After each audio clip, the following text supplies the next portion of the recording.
Eh, Yuli, silakan di-unmute, Yuli. Saya sudah unmute, Pak. Oke, silakan dimulai. Udah ada di videonya Oh, ya? jadi langsung ya, tidak usah pakai Ya, pembukaan dari Yuli lagi. iya. Oke, oke. Kalau gitu saya langsung tayangkan videonya ya.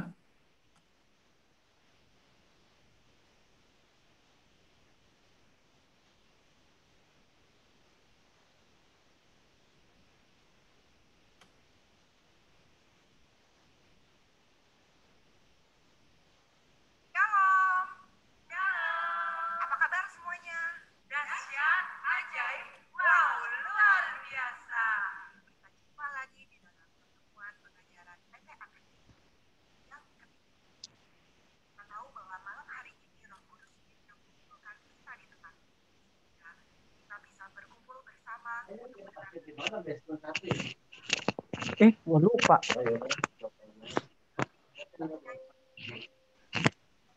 anggur baru.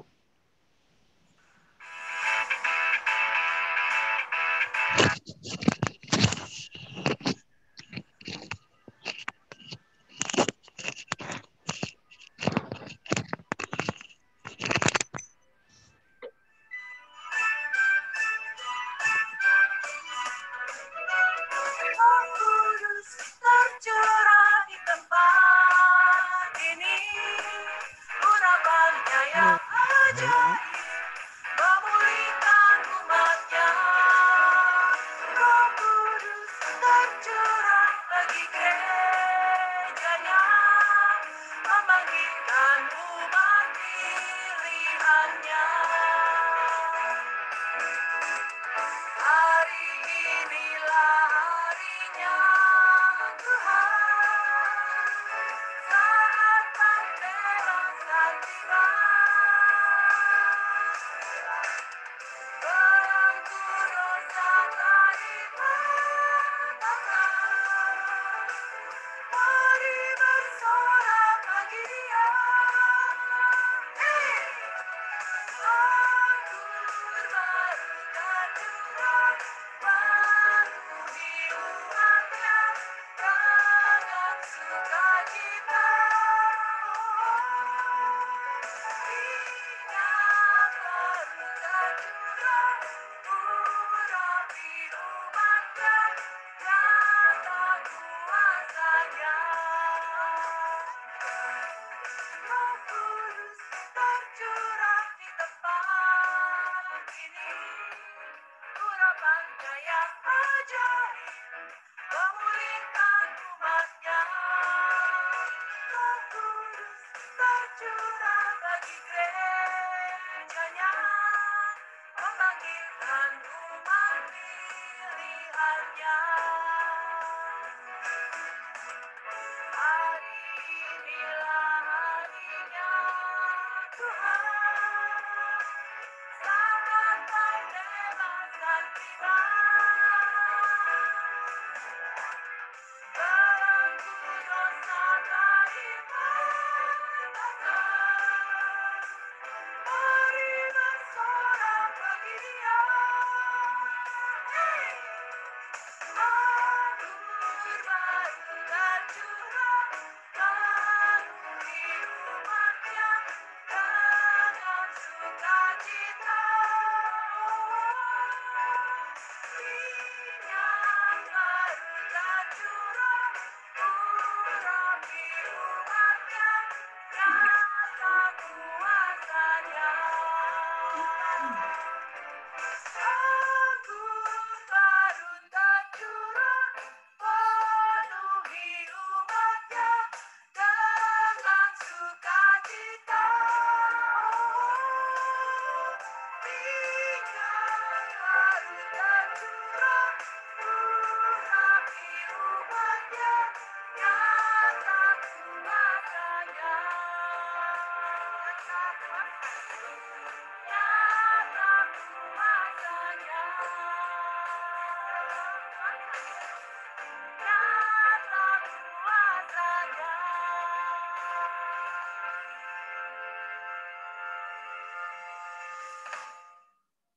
Baik, setelah kita memuji-muji Tuhan, Mari kita bersama menyadari kehadiran Roh Kudus dalam hati kita masing-masing. Kita nyanyikan bersama, penuhiku.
Dalam nama Bapa dan Putra dan Roh Kudus.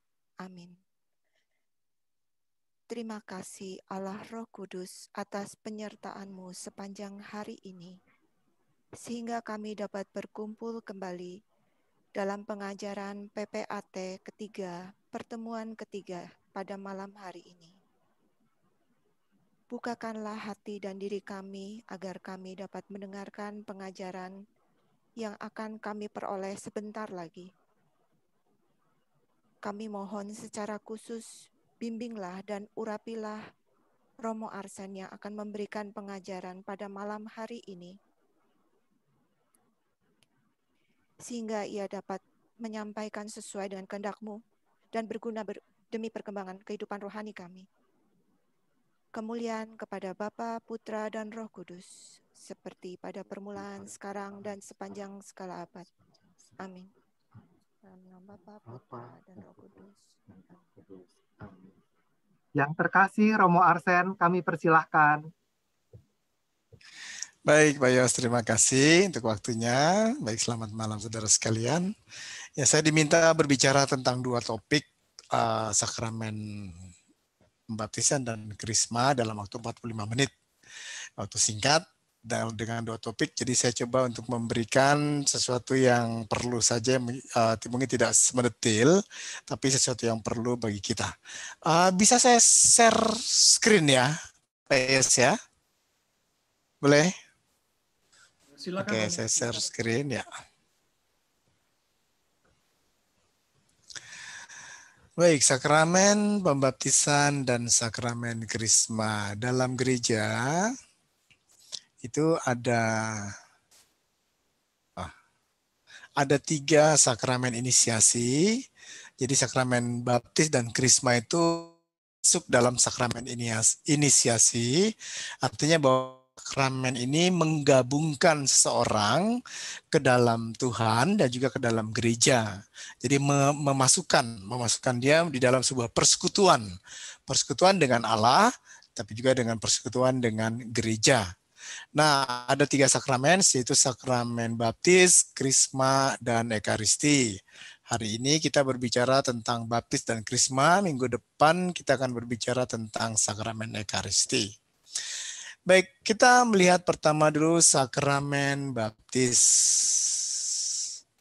Dalam sakramen baptis ini kita coba lihat pengertian sakramen baptis itu apa. Ini sebentar. Nah, oke. Baik.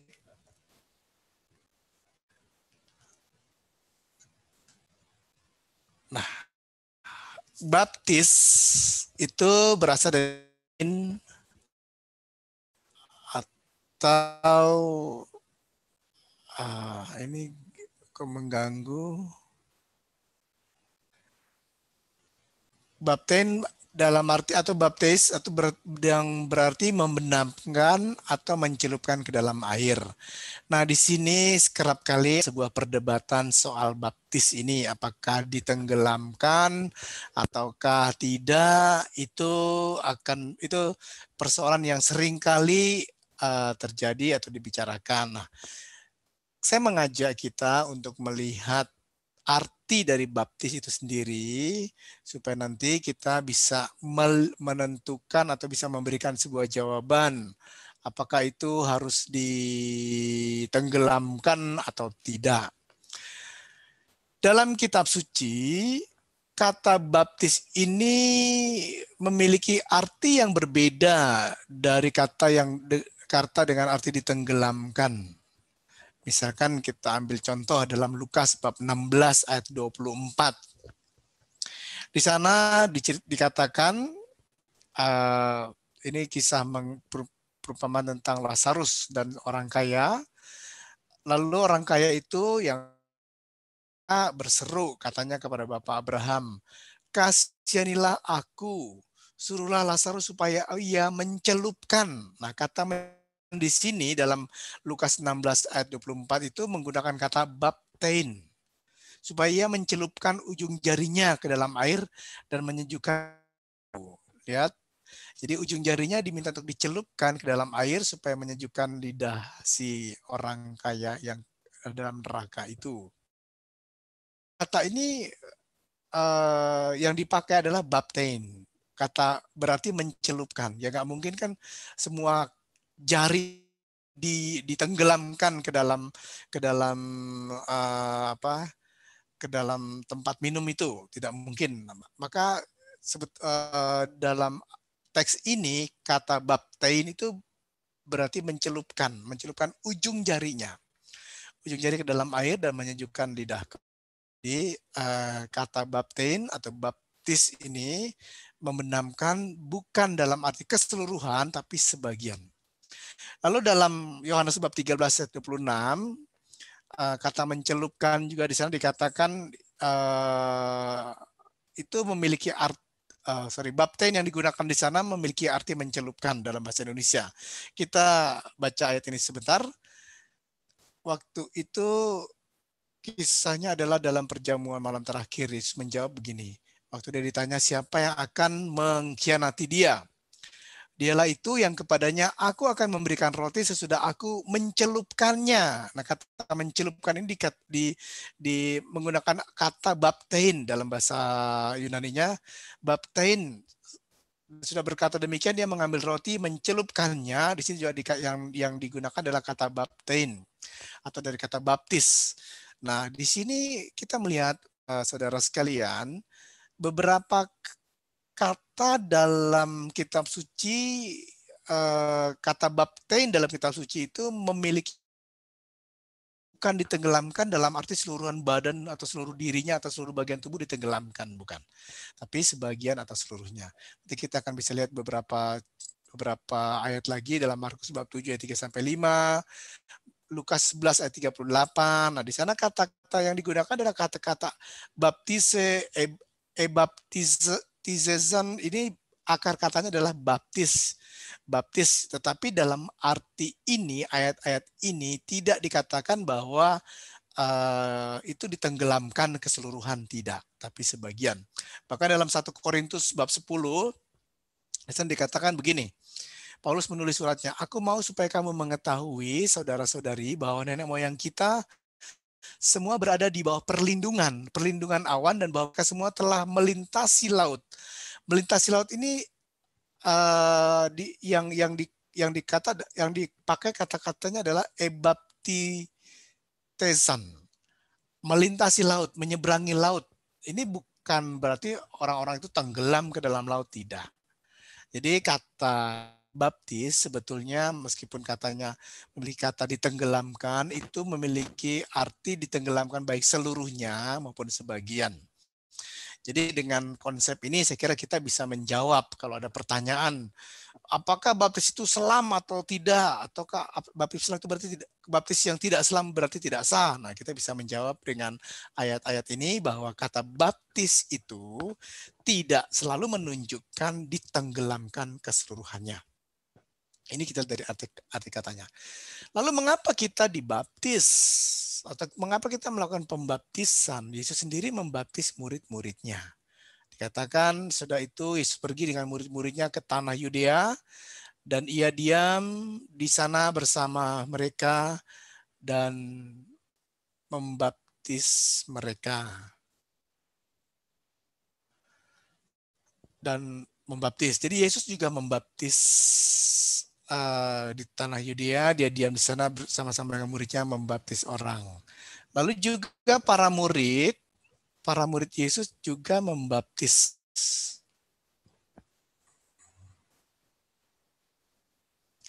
Para rasul membaptis. Ketika Tuhan Yesus mengetahui bahwa orang Farisi telah mendengar bahwa ia memperoleh, meskipun Yesus sendiri tidak membaptis melainkan murid-muridnya. Jadi murid-murid Yesus juga melakukan pembaptisan. Ini juga disampaikan Yesus kepada murid-muridnya. Karena itu pergilah jadikanlah semua bangsa muridku dan baptislah mereka. Nah, baptis ini memiliki makna dan arti yang penting bagi para pengikut Kristus. Karena apa? Nanti kita akan lihat artinya. Dan Yesus sendiri memerintahkan bahwa setiap orang yang nanti percaya kepadanya itu dibaptis. Baptislah mereka dalam nama Bapa, Putra, dan Roh Kudus. Jadi sangat penting sekali. Tadi Pak Yos menceritakan sebuah cerita. Dokter siapa agak lupa saya tadi. Yang dibaptis menerima rahmat dan anugerah besar. Mengapa dia anugerah besar seperti itu? Yaitu dalam pengertian kita memang memungkinkan itu terjadi. Dan baptisan itu diberikan dalam nama Yesus. Terus kepada mereka, bertobatlah dan hendaklah kamu masing-masing memberi dirimu dibaptis dalam nama Yesus Kristus untuk pengampunan dosamu, maka kamu akan menerima karunia Roh Kudus. Nah, saudara sekalian, jadi memang pembaptisan itu sesuatu yang perlu sebagai orang yang percaya kepada Kristus itu perlu dibaptis, dan dibaptis itu di dalam nama Bapa dan Putra dan Roh Kudus. Rumusan Trinitas ini harus ada dalam pembaptisan. Nah, kita akan melihat apa arti pembaptisan itu sendiri sebetulnya, mengapa itu menjadi penting. Sebelumnya kita lihat syarat pembaptisan. Syarat pembaptisan itu adalah iman kepada Yesus. Jadi orang percaya kepada Yesus, percaya apa? Percaya bahwa dia adalah Mesias. Nah, kemudian dengan iman itu dia memberikan dirinya dibaptis. Seperti diceritakan dalam Kisah Para Rasul, percayalah kepada Tuhan Yesus dan engkau akan selamat, engkau dan seisi rumahmu. Nah, ketika mereka kemudian percaya, kepala penjara itu percaya, lalu kepala penjara itu karena percaya dia membiarkan dirinya dibaptis, memberikan dirinya dibaptis. Jadi syarat pembaptisan ini adalah percaya kepada Yesus. Kalau misalnya seorang anak minta dibaptis, apakah boleh dibaptis? Jadi anak itu tentu saja sudah besar, harus punya iman. Nah, iman inilah yang menjadi syarat mutlak, syarat penting sebuah. Jadi kalau seorang anak di luar nikah percaya pada Yesus dan dia ingin dibaptis, dia bisa dibaptis. Tidak ada halangan bagi seorang anak di luar nikah jika dia ingin dibaptis. Yang penting adalah tadi syaratnya adalah iman kepada Yesus Kristus. Nah, iman ini membuat dia merelakan merelakan Yesus sebagai Mesias. Ini satu hal yang sangat penting. Lalu kita mau melihat tadi syarat. Sekarang kita arti dan makna. Jadi arti dan makna pembaptisan adalah orang itu mengakui Yesus sebagai Tuhan dan Juru Selamat. Nah, Juru Selamat berarti nanti kita akan lihat buah-buahnya. Dia menjadi penyelamat bagi kita, bagi. Nah, bukan hanya itu. Pembaptisan juga menunjukkan bahwa orang yang dibaptis akan mengikuti ajaran dan nasihat Yesus. Sebuah penyerahan hidup, penyerahan diri, mempercayakan karya keselamatan yang Yesus kerjakan untuk dirinya. Inilah sebetulnya arti dan saya percaya Yesus menyelamatkan saya. Saya memberikan diri saya untuk dibaptis. Sekaligus dia menerima tritugas Kristus sebagai imam. Imam itu tugasnya apa? Menguduskan. Jadi seorang yang dibaptis itu diajak untuk menguduskan dirinya, menyucikan dirinya. Yang kedua, dia juga menerima tugas sebagai seorang nabi. Nabi itu mengatakan kebenaran. Tugasnya kebenaran untuk dirinya, bukan untuk orang lain pertama-tama, tapi dia bertindak benar, bertindak baik, tidak ada kemunafikan, tapi dirinya menyatakan kebenaran, itu diharapkan demikian. Lalu dia juga menerima tugas sebagai seorang raja yang berkuasa. Diharapkan orang yang dibaptisnya bukan kebiasa yang berkuasa atas dirinya, bukan kebiasaan-kebiasaan negatif atau pengaruh negatif yang menguasai dirinya, tetapi diharapkan orang yang dibaptis itu menguduskan dirinya, menyatakan kebenaran dalam hidupnya, dan juga memimpin dirinya kepada sebuah kebenaran. Bukan kebiasaan buruk, bukan kebiasaan dosa, bukan cacat celah tertentu yang menguasainya, kemarahan, misalnya kemalasan atau apa, tentu bongki bulu gelimama yang menguasai dirinya, tapi dirinya lah menjadi raja atas dirinya. Itu diharapkan demikian. Nah, kita lihat lagi buah-buah sakramen baptis. Buah-buahnya apa saja? Yang pertama, ketika dia mengakui dosanya diampuni oleh Tuhan. Dokter tadi yang diceritakan Pak Yos, dia dosanya diampuni ketika dia dibaptis. Jadi pada saat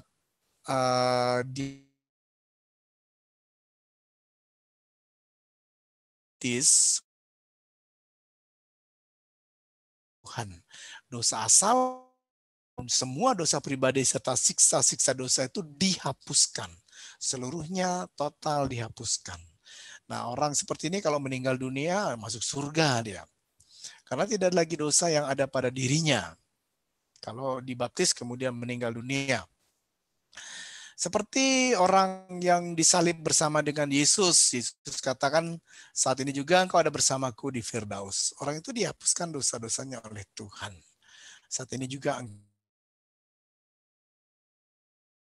akibat dosa sementara tetap ada. Sakit, penderitaan, kecenderungan, dan kebiasaan dosa itu masih ada dalam diri kita. Tapi dosanya dihapuskan, akibat sementara dosa itu tetap ada. Nah, dosa mengakibatkan sakit. Tentu itu masih ada cenderungan ini. Sekalian, kedatangan Kristus itu sebagai Mesias, dia menghapus dosa. Ya, kita tahu dari pelajaran agama, dari pastor, dari suster, dari banyak katekis, Yesus itu datang untuk menghapus dosa dunia. penting juga yang seringkali dilupakan bahwa kedatangan Yesus itu juga membuat Roh Kudus tercurah atas dunia ini, atas kita semua, dan juga atas orang yang percaya kepada Yesus. Jadi sakramen baptis memberikan anugerah turunnya Roh Kudus. Dia menjadi meterai Roh Kudus, jadi kenisah Roh Kudus, dimeterai oleh Roh Kudus, menjadi anak Allah, dan dia mengambil bagian dalam kodrat ilahi.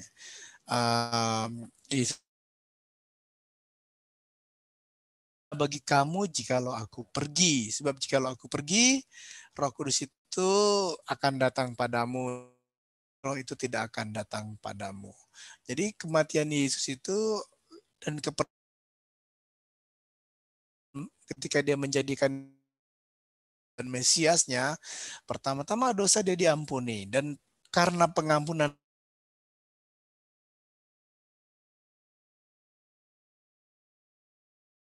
kita menjadi kenisah Roh Kudus. Ini buah yang kedua.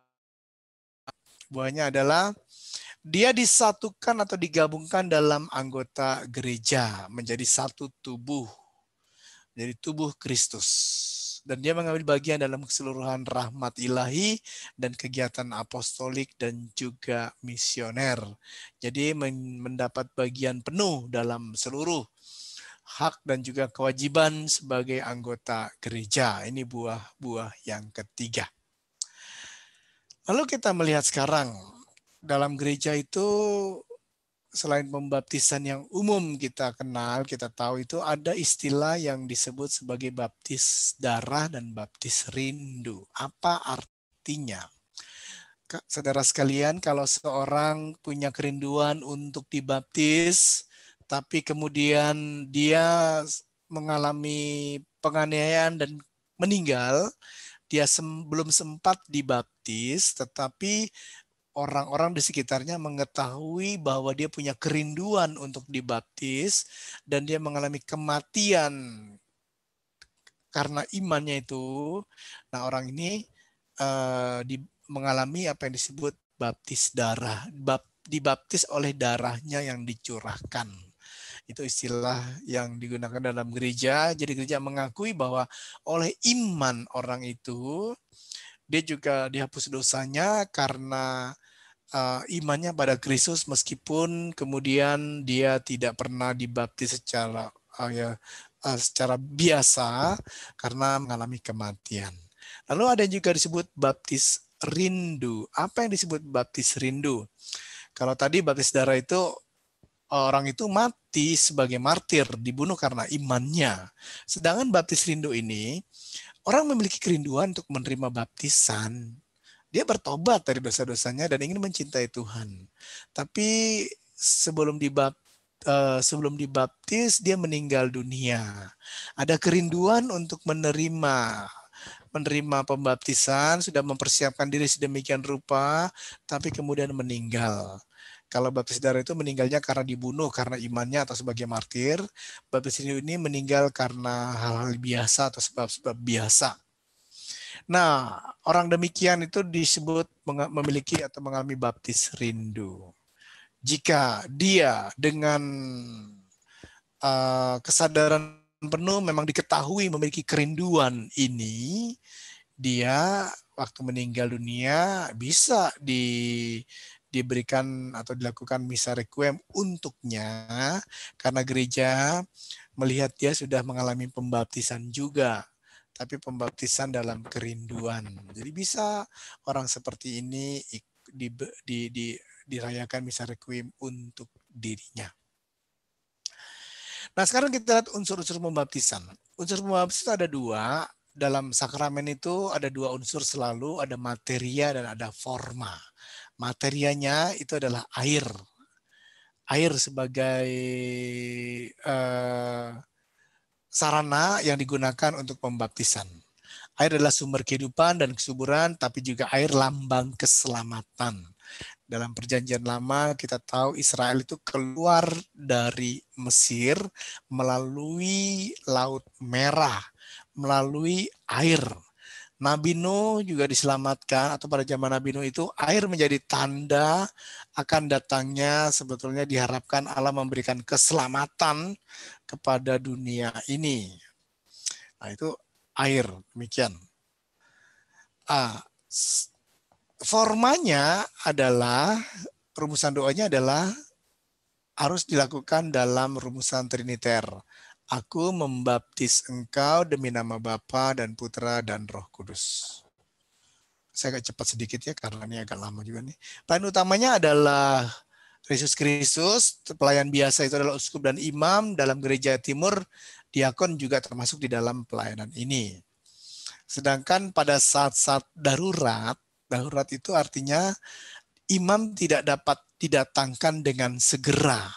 Ini siapa saja boleh membaptis. Bahkan dikatakan dalam katekismus gereja Katolik itu, yang belum dibaptis pun boleh membaptis. Karena forma itu nanti materi itu dicurahkan kepada orang itu. Yang membuat sahnya pembaptisan itu adalah iman. Iman orang yang dibaptis. Jadi siapa saja boleh membaptis, bahkan orang yang belum dibaptis pun kalau itu terjadi pada saat darurat boleh membaptis. Saat darurat itu apa saja? Misalkan bahaya kematian, orang tabrakan, dia minta dibaptis. Nah, siapa saja boleh membaptis pada saat itu, tidak harus menunggu imam. Nanti kalau imam datang sudah meninggal dunia misalkan. Jadi ada bahaya kematian, sakit mendadak, paginya sehat-sehat, siangnya kemudian kok tiba-tiba down dan seterusnya, ada bahaya kematian di sana, itu bisa dibaptis darurat oleh siapa saja.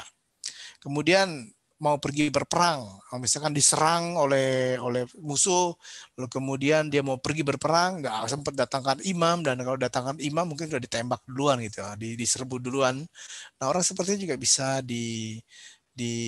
dibaptis darurat, atau mau operasi atau mau melakukan sebuah tindakan-tindakan tertentu yang membahayakan atau menyebabkan kematian, itu bisa dilakukan baptis darurat.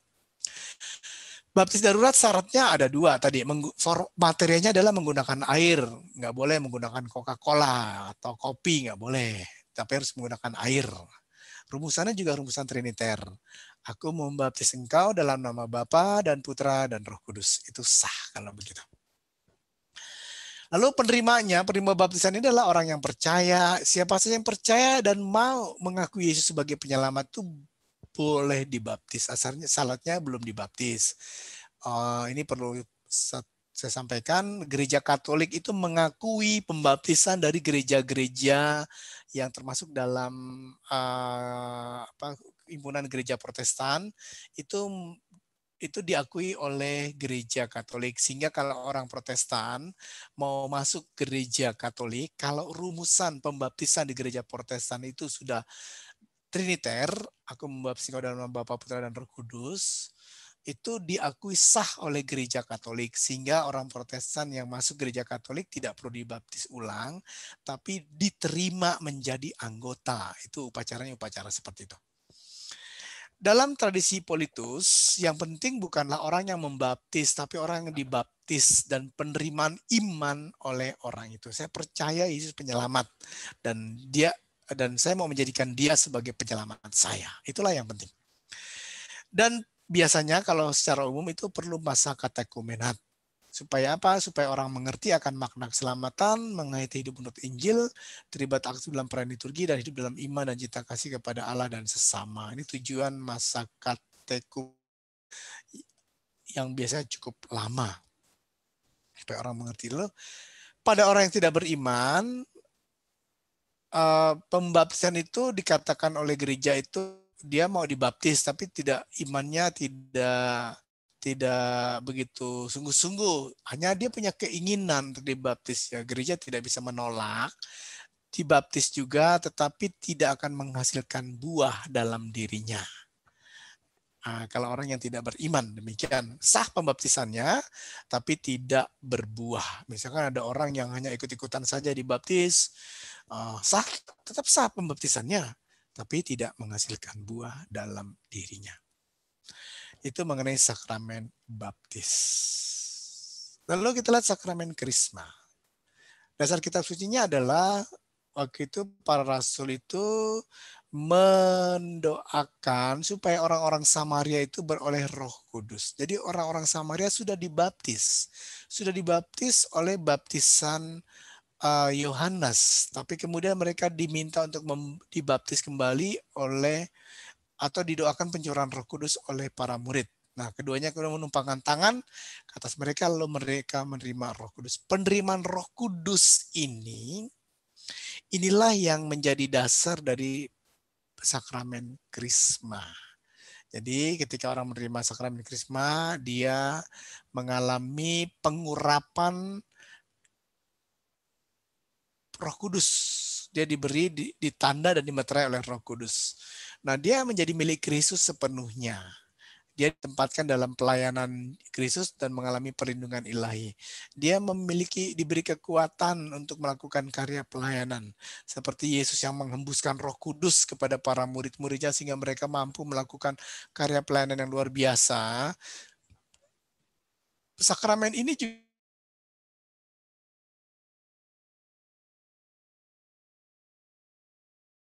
dan kita siap untuk melakukan karya-karya pelayanan. Hanya saja saudara sekalian, kesadaran orang yang menerima sakramen krisma seringkali kurang. Sebetulnya menerima sebuah rahmat yang sangat besar. Ya, pencurahan Roh Kudus yang kita alami bukan sebagai sakramen. Itu mengaktifkan daya sakramen yang sudah kita terima, baik sakramen baptis maupun sakramen krisma, yang dulu mungkin waktu kita menerimanya yang kita ingat cuma apa? Bahwa pipi kita dipukul sama uskup. Cuma itu saja. Kita tidak menyadari rahmat besar yang kita miliki, itu bahwa Roh Kudus menguatkan dan meneguhkan hidup kita, memberikan rahmat-rahmat yang kita perlukan sebetulnya. Buah-buah sakramen ini kelimpahan pencurahan Roh Kudus. Jadi Roh Kudus itu menghasilkan buah kelimpahan rahmat, karunia Roh Kudus. Kalau orang berada dalam kesadaran yang penuh akan sakramen krisma ini, ya sebetulnya pencurahan Roh Kudus nggak perlu lagi. Memang nanti mengarah pembaruan karismatik yang kita ikuti nanti mengarah kepada sebuah pemberian kesadaran akan rahmat-rahmat yang dibawa oleh sakramen, baik baptis maupun krisma juga ekaristi. Jadi kalau demikian maka pembaruan itu sebagai sarana untuk membarui seluruh gereja itu lebur dengan ritus-ritus sakramen yang semestinya memberikan rahmat dan berkat bagi gereja. Nah, oleh sakramen ini kita lebih sungguh diteguhkan dan dikuatkan menjadi anak Allah. Artinya apa anak Allah?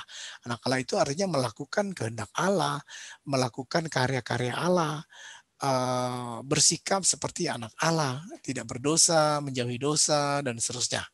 Lalu kita bersatu lebih teguh dengan Kristus, menambah karunia Roh Kudus, menyempurnakan ikatan dengan gereja, dan menerima anugerah dan karisma Roh Kudus. Untuk mengerti ini, para saudara sekalian, kita juga mengerti bahwa di dalam pencurahan Roh Kudus yang kita alami, ada buah-buah roh yang kita alami. Buah-buah roh itu sebetulnya adalah realitas konkret yang kita alami karena buah dari sakramen ini sebetulnya. Sakramen inilah yang memberikan daya, memberikan benih-benih karunia dan rahmat rahmat Roh Kudus untuk kita. Hanya saja kesadaran untuk itu belum sampai ke sana pada kita, sehingga baru pada pencurahan Roh Kuduslah kita ingatkan kembali akan karunia Roh Kudus. Sebetulnya rahmat dari sakramen krisma ini sungguh besar. Dan sekarang kita juga memperoleh kekuatan untuk menjadi saksi. Nah, penerima dan pemberi sakramen krisma itu setiap orang yang sudah dibaptis diharuskan menerima sakramen penguatan.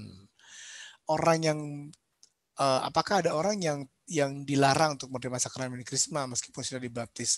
Kalau orang yang berada dalam dosa besar dan tidak mau meninggalkannya itu dilarang.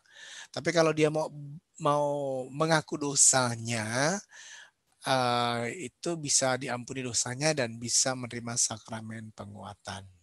Pemberi sakramen adalah uskup, tapi karena alasan yang sangat berat, seorang imam dapat memberikan sakramen ini. Itu mengenai sakramen krisma.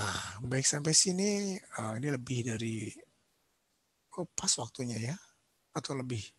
Baik, begitu Pak Yos yang saya sampaikan.